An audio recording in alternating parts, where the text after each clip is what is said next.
as a familiar face again. And thanks, Melissa. That was a great segue into actually going right into CAM Assist and Cloud NC. So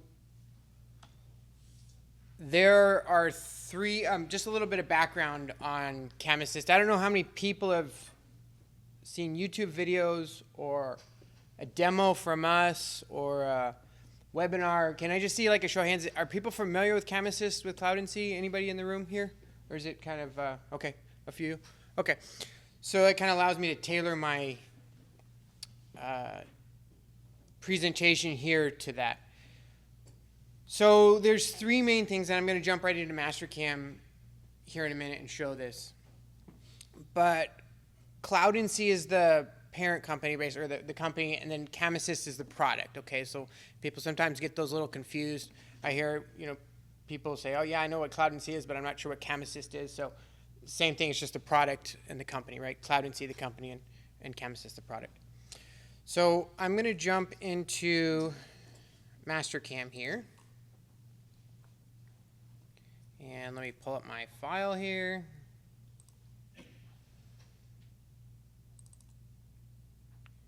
And we will take a look at this file here. All right. I'll close out Copilot here. So, like probing, CAM Assist is an add-on in Mastercam, so it's not actually, it's its own separate company, its own separate entity, right? But when you purchase CAM Assist and install it in Mastercam, you'll have a tab here in the ribbon, and then you'll have those three features that I mentioned in the PowerPoint here, right? So I'm going to go through, and bear with me, some of you that have seen this, I'll try and go over it pretty quickly here. But you want to set up everything in Mastercam correctly. So if you have a fixture, you want to set that up in your job setup, right? If you have your model, your master model, and your stock, all that it needs to know so that it can generate the toolpath as best as possible, right? So I've already selected all that for time's sake. I'm going to come into the CAM Assist icon here and click on that, and then you have a drop down here. We're going to focus right now on just kind of going over the CAM Assist parameters here. And when you click on that, it's going to, the first time you do it, it's going to ask for like a license, and that license is done through your My Mastercam account and your email, okay? So it's tied together with that. If you have more questions on that, feel free to discuss that with me or something. So we have three tabs here, a general tab, a tool use tab, and an advanced tab. And CAM Assist comes with its own tool library here. So I'm going to leave most of these defaults on so you can just kind of take a look and see what it does. But I'll discuss them briefly here. So they have their own tool library, okay, and it's got hundreds of tools in it, right? And they're assemblies. So they've got their own speeds and feeds recommended. You can create your own, okay? So if you have, your own speeds and feeds and all that, the only caveat to that is they need to be assemblies, okay? You cannot just have a tool. You have to have a tool and a holder, okay? So you just need to be assemblies, and then you can do that. You have a machining parameters option here of 3-axis or 3+2. So it does not do simultaneous 5-axis work, multi-axis work, right? It does 3-axis and 3+2 currently, all right? So I'm going to put it on 3+2 for this. And then we have a machine group. This is our machine group 1. If you had a second op machine group, you would have a second op, and that would be set in your toolpath manager initially under the toolpaths. You would select another machine, right, and have a second machine group. So coming over to tool use here, you can see it gives us just a summary here, a bit of more tool information. There's 263 tools, right, in their default. Similar like Mastercam's default tool library, like 446 or whatever it is, right? They have in their mill library. So kind of a similar concept, right? They have their own generic libraries with speeds and feeds, and then you can select a material here. So we could go, a different materials here for speeds and feeds, And then if you jump down to the cutting parameters, this is basically like if you have your own custom library that you're using and maybe it doesn't have all the information or something, CAM Assist will try to generate some of that information, or you can say just use the cutting parameters that CAM Assist recommends, right? So you have those different options there kind of. And then you could go through and remove certain tools or uncheck them or use certain tools, right? So I'm going to leave them all selected here, but you have a lot of control that way as well. Sliding over to the Advanced tab, you have the operations that you want to machine, right? So do we want to do facing? You could check that or uncheck it, right? You have roughing, etc. down the list. I'm going to leave all these here. They're just something to mention. CAM Assist is constantly coming out with updates, like usually bi-monthly, okay? So when I load CAM Assist, every 2 weeks, usually there's a new download, an update, something, right? For example, this basic tapping didn't exist, I'm going to say 6 months ago, maybe. I can't remember exactly when, but it came out recently, right? They're for a while, they just had like rectangular stock, and now there's, adding cylindrical and different things, right? So they're constantly improving things, every month, every couple weeks. So I'm going to leave these here. And we're going to say machine full part here. Check that. And then you have internal corner radiuses right here, as well as stock to leave, right? So we have stock to leave on axial and radial stock, okay? So, oops, I guess I moved that with the cursor and it changed it. So coming down here to finishing, you have different finishing operations by order, by type, right? Order and type or minimize tool changes, and then some different things you have. We don't have all of the Mastercam finished toolpaths in here, okay? It does limit us to some, but once it generates the toolpath, we can always go back in and change it, okay? So if you're like, hey, I want to use a equal scallop toolpath, okay? It's already selected the geometry and everything. We can go back in and change that toolpath, okay? So you have like an undercuts box here as well, and then down here we can select always generate toolpaths. If you have heavy models, you might want to not generate the toolpaths because sometimes it'll take a while and you'll be sitting there watching things generate in front of you, depending on the speed of your computer. So, this is an option here as well. And then they have this next-gen roughing strategy. Again, this is another enhancement they came out with a few months ago, and it's a lot better than their previous roughing strategy. So I'm going to green check out of here because everything should be set, right? And right now it's taking the data and it's sending it off to CAM Assist's like AI model, if you would, and analyzing the entire part, okay? So it's analyzing it and saying, how do we best approach this? And as you all are very well aware, there's, an infinite amount of options when you're programming scenarios that you run into, right? Complex things. So, it has a lot to go over there and consider, right? So we'll see how fast this computer is, right? But you can see here on the left, it's populating the toolpaths here and stock models and toolpath groups, right? So it's really cool in that if you told me, hey, go sit down and program this right now, it's going to take me a lot of clicking, right? A lot of time, a lot of making toolpath groups, stock models, right? It lays it out real clean. So right now, I've saved a lot of time. And then it gives us a summary right here of, you got this many surfaces and this many finishing operations and different things, right? So I'm going to hit OK. And then it's going to say, do you want to see the cycle time estimate? I'm going to say no for now because for time's sake. And now it's regenerating the toolpaths in Mastercam. Okay, so now it's completely done with the cloud side of things. It's completely regenerating in Mastercam, and I can edit any toolpath in there. Okay, so this, like the speed of this is based off your system now, right? How fast and can it regenerate in Mastercam? So you can see it's already regenerated a bunch of those toolpaths there.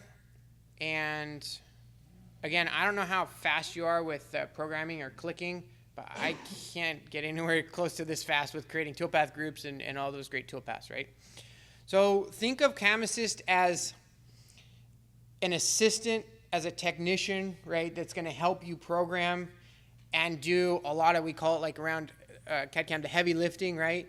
The geometry selection, everything that I've already gone over.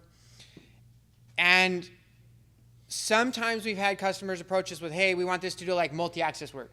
But think about it this way. It frees you up to be able to do the complex stuff that our minds can navigate around and comprehend, right? So think of it like that technician, that assistant who's helping you get the easy stuff done and laying everything out really nice and doing it really quickly, selecting all that geometry, the avoidance, whatever you need, right? So as you can see here, it's done, right? It's completely generated all the toolpaths. I can see my stock models here, right? It lays it out very nicely for roughing different things. I could verify this, right? I'm going to show this in machine simulation if I can here. We'll find out if it works. If I go to machine here, click on the machine simulation icon, and let's go ahead and select elements. We'll grab our part model there, and we'll use our Mastercam fixture and our Mastercam stock, and I will use the external post, and we will, hopefully we have everything selected, simulate. So hopefully we will be able to see this in machine simulation. And remember we selected 3+2, right? So it's going to have we'll be on a trunnion here. Take a look. So right click, we're going to fit. I need the co-pilot for that, the fit there. And we'll turn off the housing here. And let's check our speed and run this a little bit so you can see. It's going to come in here and do the first operation. And I'll kind of run through it. But how easy was that, right? Yeah. So again, keep in mind there's some parts that, surfacing it's still getting better at. There's some things it's still improving on, right? But if you want to race me programming this part, go for it, I'll bet you lunch over it. So anyways, that's I'll fast forward this here to the end. Fast forward here to the end. But I'll show you the part, and you saw it. I mean, I had no toolpaths or anything, right? And look at this cube with the holes and everything. So yeah, it's pretty cool. Very, very powerful, right? Again, I know I've said it, but all the selection, all the geometry, everything, right? Solid models, everything. So it's, yeah, really, really cool in that. I'm going to show one other thing here. So let me see if I have,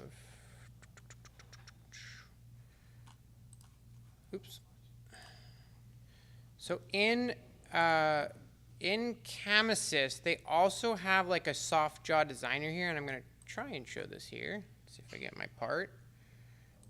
This one here. So this is also another feature, and they also have a cycle time estimator. That's cool. You can just kind of take parts, and I believe it's up to 10 parts, I think, and you can run the solid models through it, and it kind of gives you an estimate on your time for quoting or different things, right? So it may not be perfect, but it's a really, really neat feature, right? And really something you could take advantage of. The soft jaw designer here, I'm just going to show this. It has the icon here, and we'll open this up. So I'm going to select my part here, and you can see, actually I'm going to close this really quick. You can see I just have two, pieces of aluminum, right, or whatever, right, steel, something. They're not machined, right? So if I go back into the soft jaw designer here, I can select my part right here. I can select, it says the two jaws, so I need to have this jaw and this jaw, right? And then I need a spindle direction, so a spindle is obviously going to be coming vertically here. And I need a jaw opening direction, so basically, which way are the jaws opening and closing, right? And then I got a bunch of other parameters down here, but most of these are like populated because of the information I've already given it, okay?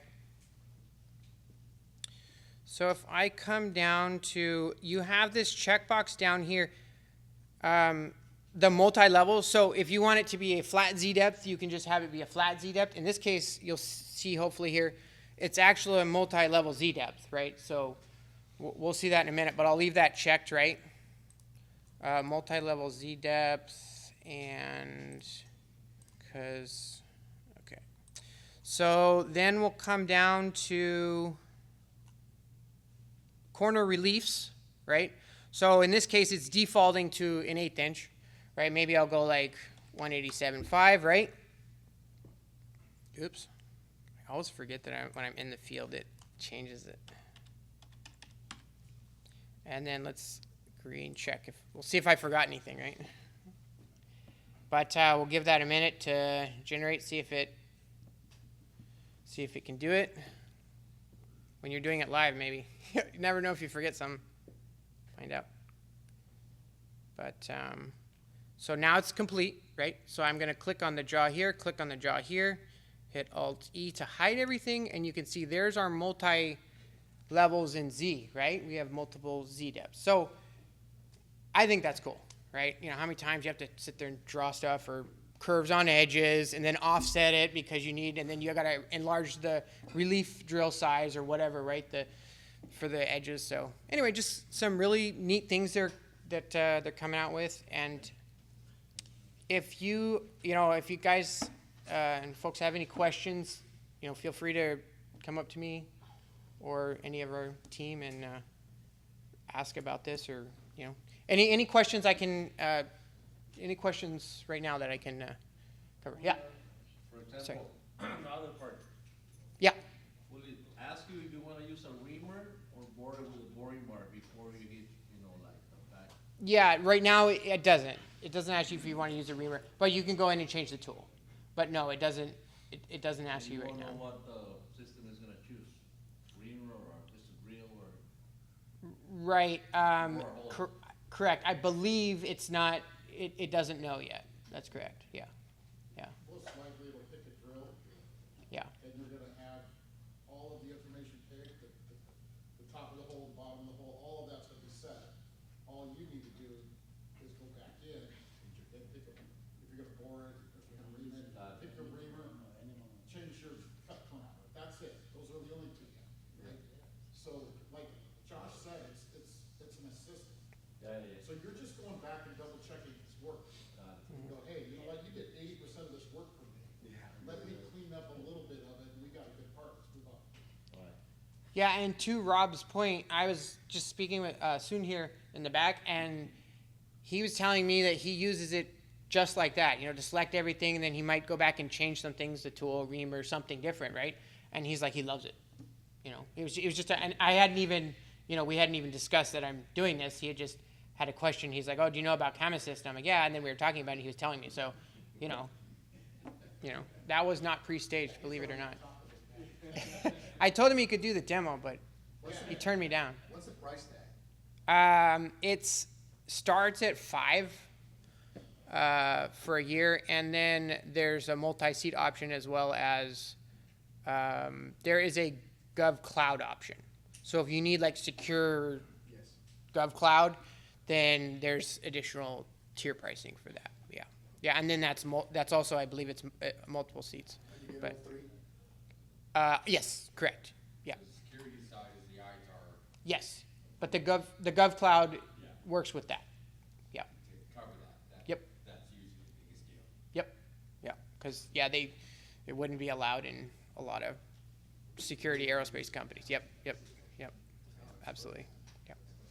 Yeah. Great questions. Yeah. On the previous one, I noticed you didn't select or tell them what kind of stock you have.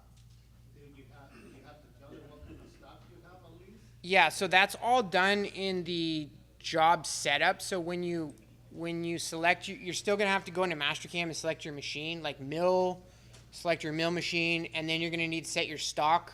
You're gonna need to select your part model, and you're gonna need to select your fixture, because otherwise it doesn't know. It's just gonna machine right through that. Yeah, good question. Any other questions? All right, yeah, feel free to, if you have any questions or want to discuss it, feel free to go, but thank you.